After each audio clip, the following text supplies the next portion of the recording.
네, 오늘 설교 제목이 좀 독특하죠. 실족, 믿음, 그리고 무익항종. 서로 전혀 연결고리가 없어 보이는 것 같습니다만은 예수님께서 하신 말씀입니다. 그리고 이것은 제자도에 관한 말씀이기도 합니다. 예수님을 따르는 제자로서 지녀야 할 것이 무엇인지를 예수님께서 직접 제시하셨다라고 볼 수 있는 겁니다. 이 시간 본문 말씀을 묵상할 때 말씀 안에 담긴 주님의 마음을 깨닫는 은혜가 우리 모두에게 있기를 바랍니다. 먼저 1절을 보시면요.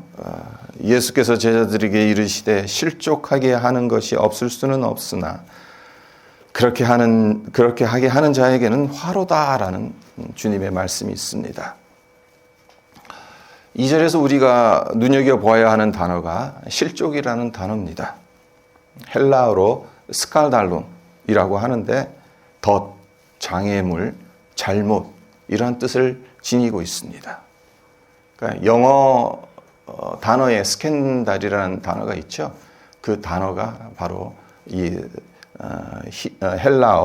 헬라어에서 파송된 단어라고 보면 됩니다. 근데 솔직히 덫에 걸리고 싶은 사람이 누가 있겠습니까? 스캔들에 휩싸이고 싶은 사람이 이 세상에 누가 있겠습니까? 아무도 없습니다. 문제는 모든 인간이 한편으론 사람과 환경으로 인해 실족을 받기도 하고 다른 한편으로는 누군가를 실족시킨다는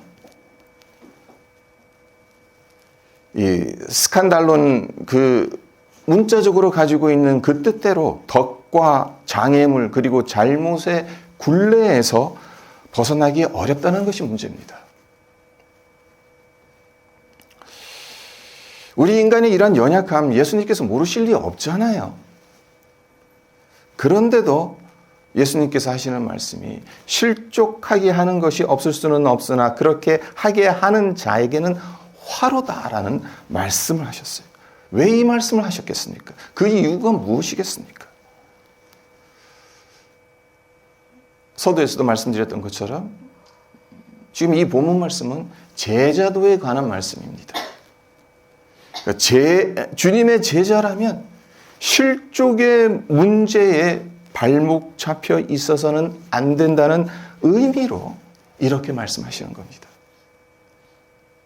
연약하고 허물 많은 인생이다 보니까 누군가를 실족시킬 수도 있고 또 누군가로부터 실족을 당할 수밖에 없는 인생이지만 주님의 제자라면 이 문제를 해결할 수 있어야 한다는 겁니다.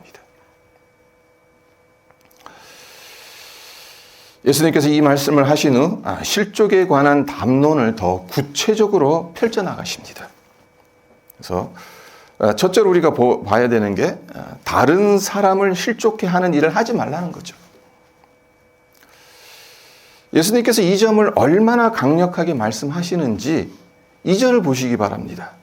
그가 이 작은 자 중에 하나를 실족하게 할진대 차라리 연자맷돌이 그 목에 매어 바다에 던져지는 것이 나으리라. 작은 자 중에 하나라도 실족하게 하면 연자맷돌 메고 바다에 빠져 죽는 게 훨씬 낫다.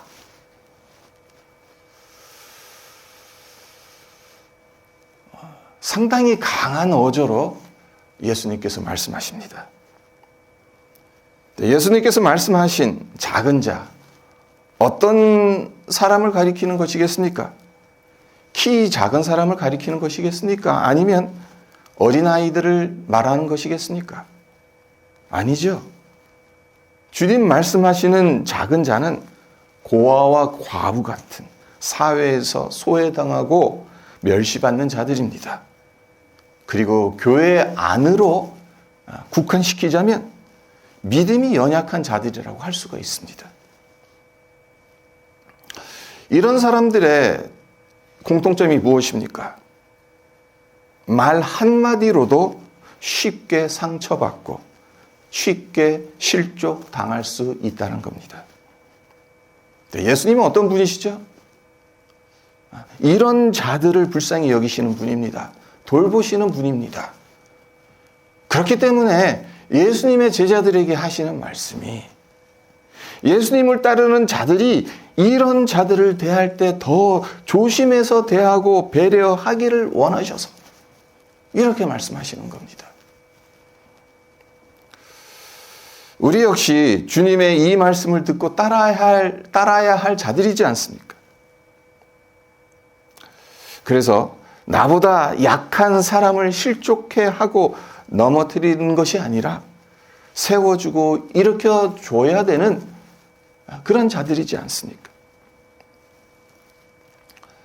네, 실족에 관한 이 예수님의 담론이 여기서 끝나지 않습니다. 내가 다른 사람들을 실족시켜서도 안 되겠지만 나 또한 누군가로부터 실족당하는 일을 피하라는 말씀을 하십니다. 그것이 3절과 4절의 말씀입니다. 너희는 스스로 조심하라. 만일 내 형제가 죄를 범하거든 경고하고 회개하거든 용서하라. 만일 하루에 7번이라도 내게 죄를 짓고 7번 내게 돌아와 내가 회개하노라 하거든 너는 용서하라 하시니라. 내 형제가 죄를 범하거든 예수님께서 말씀하시는 죄, 어떤 죄를 가리키는 것이겠습니까? 우리가 흔히 알고 있는 여러 가지 죄다 그렇게 해석해도 맞습니다만은 오늘 이 문맥상으로 보면 1절에서 말씀하신 실족해 하는 죄라고 보는 것이 훨씬 더 타당하겠죠. 그러니까 예수님께서 말씀하시는 내 형제가 범하는 죄, 그것은 나를 실족해 하는 겁니다.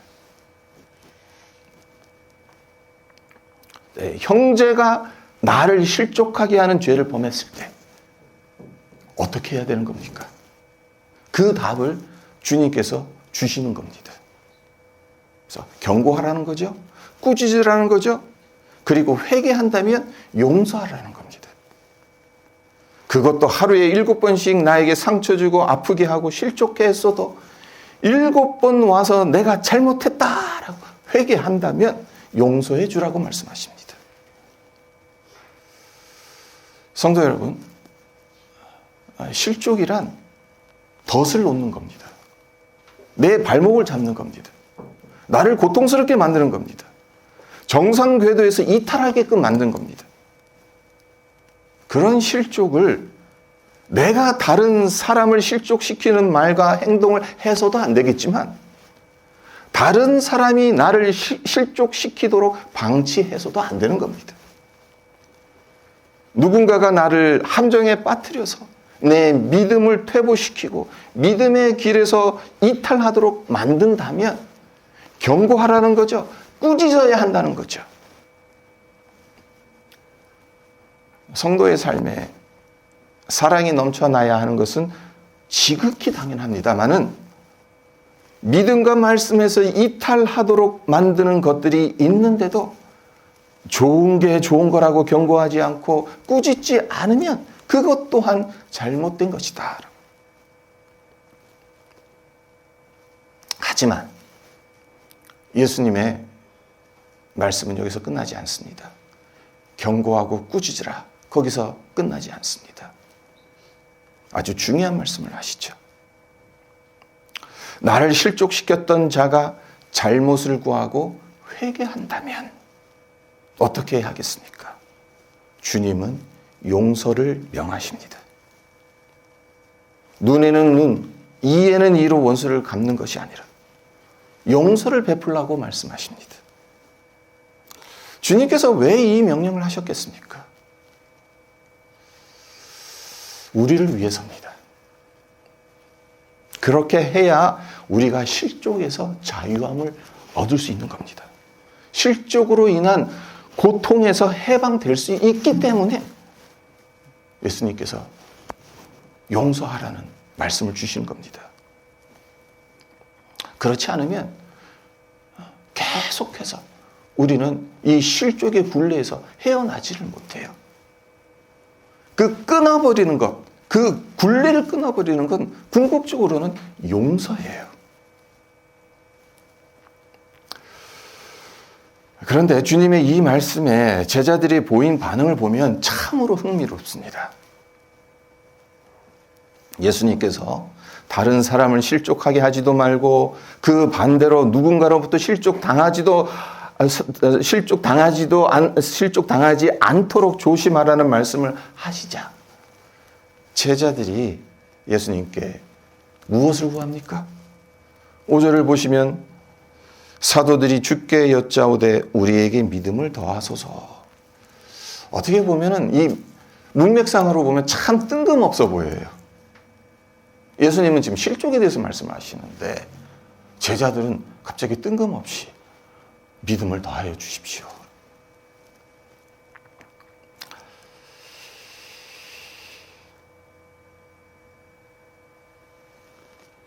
네, 우리에게 믿음을 더하소서. 제자들의 이 간구는요, 참으로 기가 막힌 간구입니다.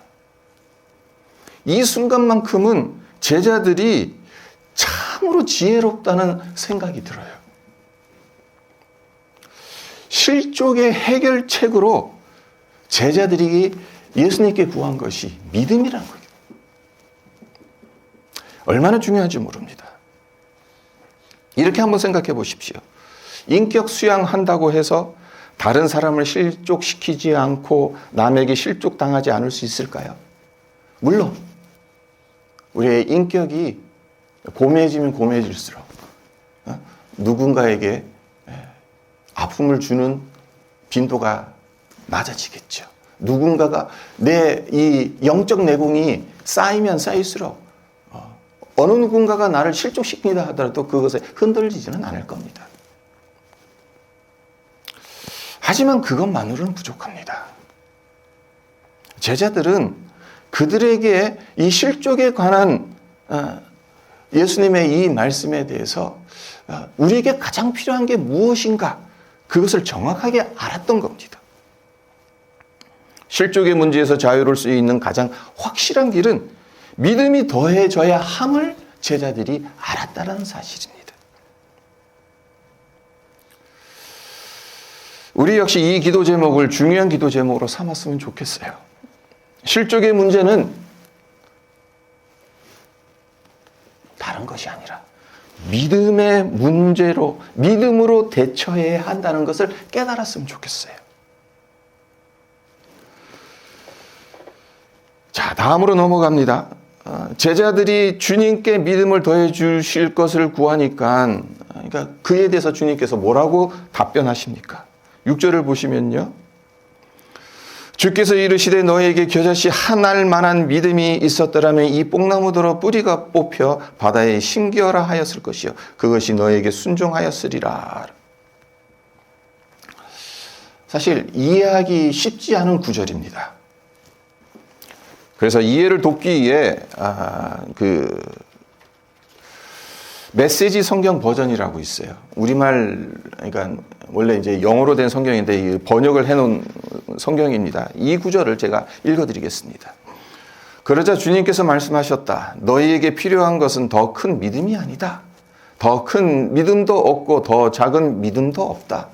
너희에게 나달 한 알 만한 믿음, 깨알 만한 믿음만 있어도 너희가 이 뽕나무더러 가서 호수에 뛰어들어라 하고 말할 수 있다.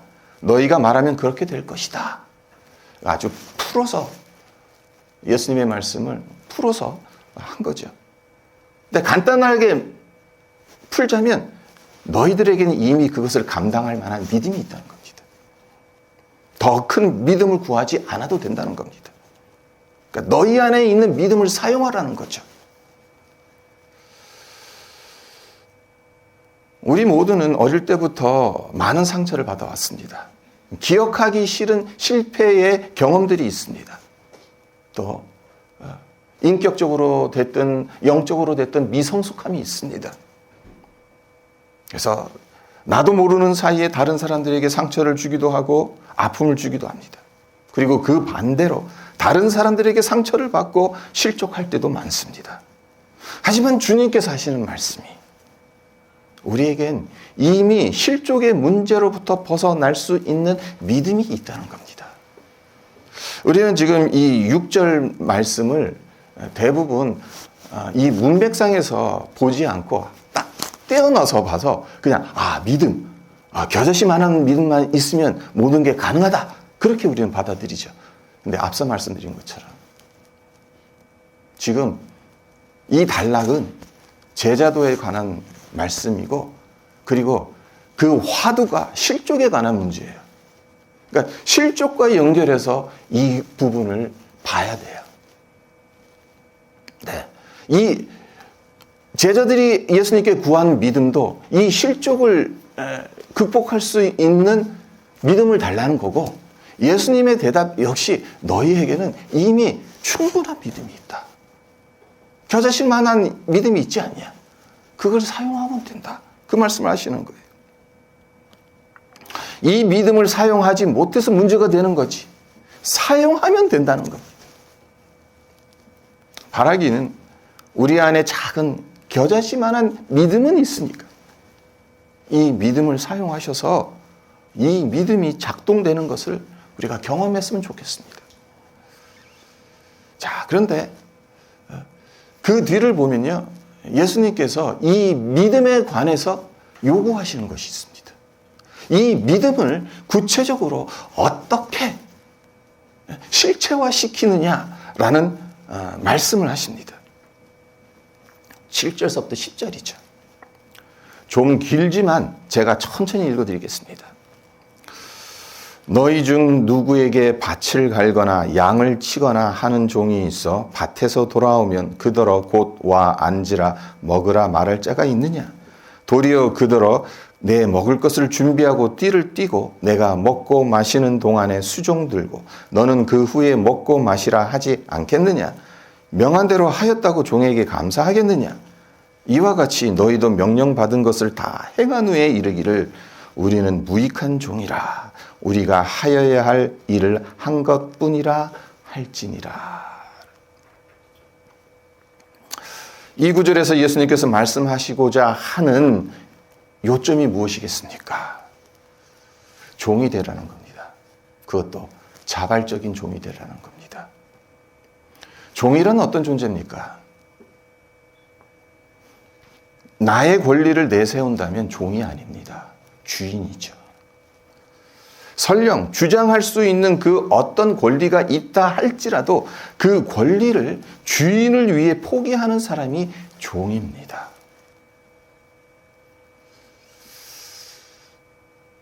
자, 실족에서 출발한 문제가 믿음으로 이어졌어요. 네, 이 믿음을 구체적으로 어떻게 실체화시키냐의 문제를 예수님은 권리 포기,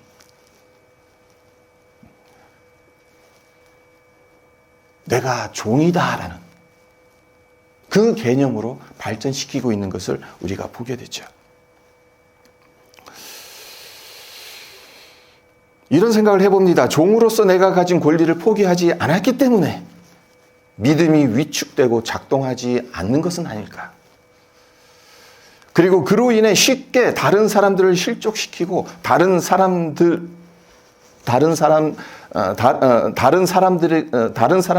실족당하는 것은 아닐까. 이 구절을 묵상하면서 제 자신에게 이런 질문을 던져봤어요. 나는 혹시 그동안 밭에서 수고했다고, 양을 친다고, 땀 흘리며 희생했다고 집에 돌아와 대접받으려고 하지는 않았는가? 교회가 변질되면 어김없이 나타나는 증상이 하나 있습니다. 교회 지도자들이 그동안의 수고와 희생을 내세우면서 이젠 대접받아도 된다는 생각을 공공연하게 밖으로 드러낸다는 겁니다. 내가 이제까지 얼마나 수고했는데, 내가 지금까지 얼마나 희생했는데, 이젠 대접받을 만 하잖아? 대접받을 만한 자격이 있잖아? 이런 공로의식, 권리 주장을 하게 되면 교회에 문제가 생기는 겁니다.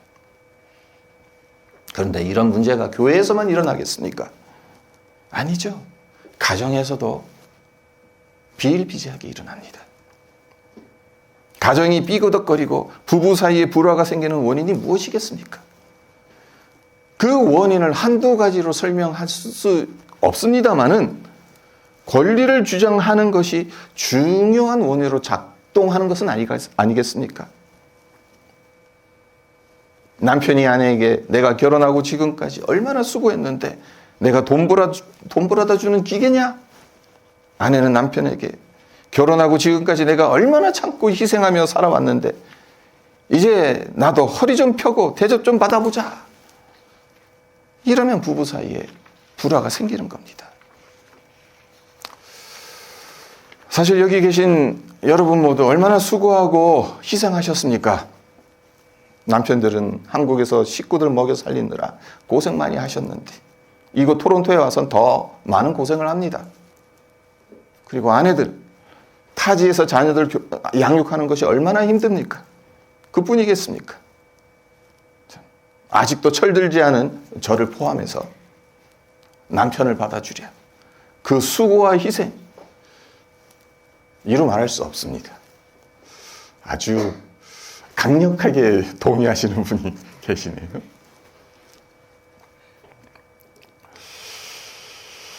네, 너무나도 수고하셨어요. 그래서 박수를 보냅니다. 하나님은 가정과 교회를 위해 땀 흘리고 애쓴 여러분의 희생과 수고를 귀하게 여겨주십니다. 그러나 그렇게 수고하고 애를 썼다 하더라도 우리는 우리 입장에선 그 권리를 포기해야 합니다. 교회에서 가정에서 수고를 아무리 많이 했다 하더라도 주님을 섬기는 종이라는 그 사실을 잊어버려서는 안 됩니다. 주님은 그동안 고생 많이 했으니 이젠 대접받으면서 살아도 된다. 그렇게 말씀하시지 않습니다. 우리의 호흡이 멈추는 그날까지 주님의 종으로 살아가기를 원하십니다. 10절을 다시 한번 보죠. 이와 같이 너희도 명령받은 것을 다 행한 후에 이르기를 우리는 무익한 종이라. 우리가 하여야 할 일을 한 것뿐이라 할지니라. 이것이 주님께서 우리에게 바라시는 바이고 우리가 드려야 할 신앙 고백입니다. 우리는 무익한 종들입니다. 마땅히 해야 할 일을 했을 뿐입니다. 주장할 권리 전혀 없습니다.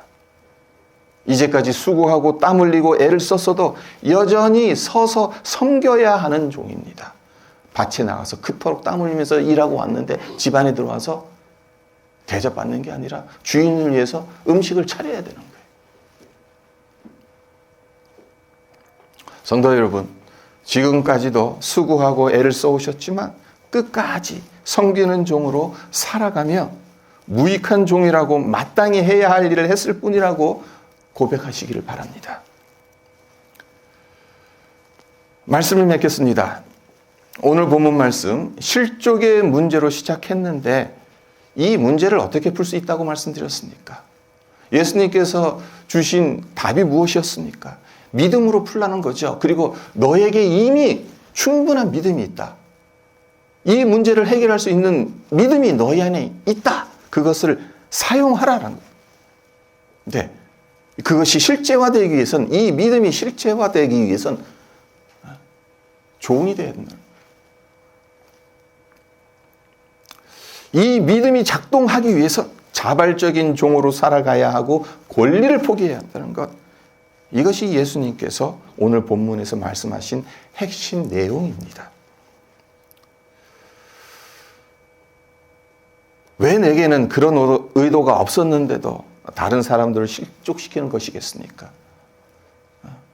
의도적으로 다른 사람들을 실족시킨다면 정말 나쁜 사람이죠.